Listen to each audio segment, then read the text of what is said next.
दोस्तों, आज हम बात कर रहे हैं उस संवाद की, उस जिक्र की, जब स्वयं कर्ण ने भगवान श्री कृष्ण जी से पूछा था कि हे श्री कृष्ण जी, मेरा कसूर क्या है?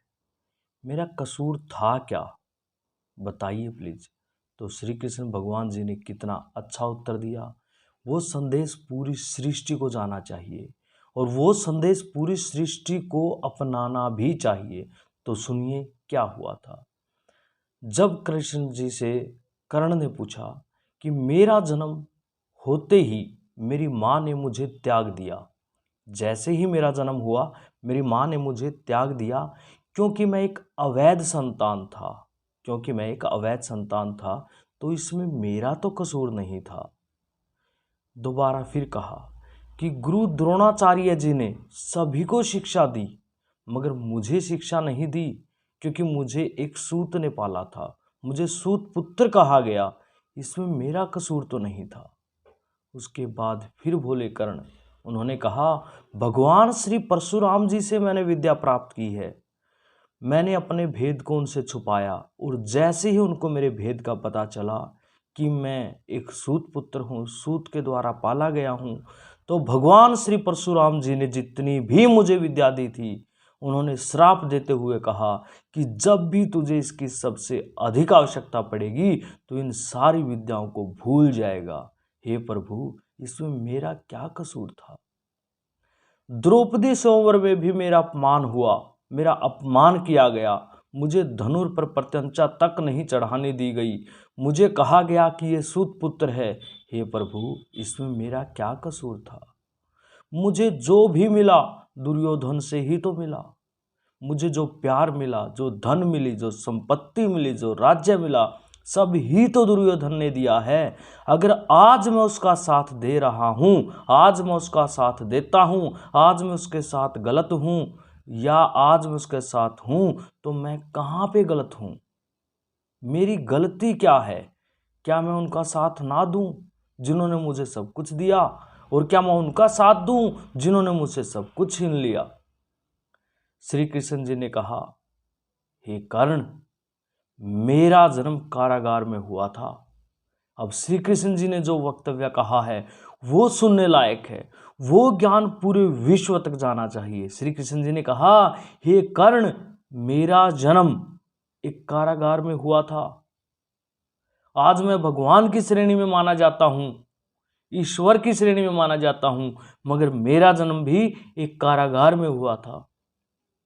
जन्म से पहले ही मृत्यु मुझे आगोश में लेने के लिए तैयार बैठी थी। मेरे खुद के रिश्तेदार, मेरे मामा जी, मुझे जन्म लेने से पहले ही मारने के लिए तैयार थे। मेरी प्रतीक्षा कर रहे थे कब इसका जन्म हो, और जन्म होते ही मैं इसको मार डालूं। जिस रात मेरा जन्म हुआ उसी रात मुझे अपनी माँ और मेरे पिताजी से बिछुड़ना पड़ा, मुझे वहां से निकलना पड़ा, मुझे वहां से निकाला गया। तुम्हारा तो फिर भी पालन पोषण धनुर्विद्या में, रथों में, राजाओं महाराजाओं के साथ हुआ है। मेरा पालन पोषण तो गौओं के साथ, गवालों के साथ, गोबर के साथ, इन चीजों के साथ मेरा पालन पोषण हुआ है। मेरे माता पिता मुझसे बिछड़ गए और मेरा जो पालन पोषण यहां पे हुआ। मैंने चलना भी नहीं सीखा था, उससे पहले मुझ पर जानलेवा, प्राण घातक हमले होना स्टार्ट हो गए थे, जो मेरे ही मामा जी कंस करवा रहे थे। बताओ, कोई भी सेना मेरे पास नहीं थी। मेरे पास कोई सैनिक या कोई सेना नहीं थी, कोई शिक्षा नहीं थी। लोगों के ताने भी सुनने को मिलते थे कि हमारे ऊपर जो विपदा बार बार आ रही है वो इस श्री कृष्ण की वजह से आ रही है। ये यहाँ नया था तो इसके मामा जी यहाँ पर इसको मारने के लिए बड़े बड़े राक्षस ना भेजते और हम सब सेफ रहते। मैंने ताने सुने लोगों के। जब मैं 16 वर्ष का हुआ तो ऋषि संदीपन जी के गुरुकुल में जाके पढ़ने लगा। 16 वर्ष का होने के बाद मैं वहां पे पहुंचा। हे न करण, ध्यान से सुनो, ये जिंदगी है, ये कभी किसी के साथ न्याय नहीं करती, चाहे वो तुम्हारी हो और चाहे वो मेरी हो और चाहे वो एक आम इंसान की हो। जिंदगी कभी किसी के साथ न्याय नहीं करती।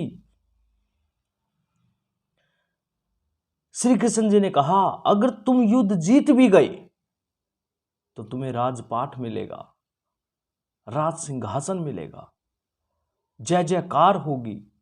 मगर यदि पांडव जीत जाते हैं तो मुझे क्या मिलेगा? बताओ, मैं किस चीज का श्रेय लूंगा? बताओ। मुझे तो फिर भी यही कहा जाएगा ना कि महाभारत का कारण श्री कृष्ण जी बने। उनकी वजह से इतना बड़ा युद्ध हुआ। अगर वो साथ ना देते तो पांडव तो हार चुके थे। पांडवों के साथ कौरवों का युद्ध काफी दिनों तक नहीं चलता। मुझे तो फिर भी ताने ही मिलेंगे। मुझे तो फिर भी युद्ध का एक प्रकार से जरिया ही माना जाएगा। तो हे कर्ण, ये जिंदगी है, ये कभी किसी के साथ न्याय नहीं करती। ध्यान से सुनो। चुनौतियां हर किसी के जीवन में आती है, समस्याएं हर किसी के जीवन में आती है, मगर उन चुनौतियों को, उन समस्याओं को, उन दुखों को, उन तकलीफों को देख करके बंदा अपने पथ से भ्रष्ट हो जाए, अर्थात सही का साथ ना देकर गलत का साथ देने लगे, एक प्रकार से अमर्यादित हो जाए, ये कहां का न्याय है? ये कहां की जिंदगी है? इसको हम कैसे उचित मान ले? तो हे कर्ण, समस्या हर किसी के जीवन में है।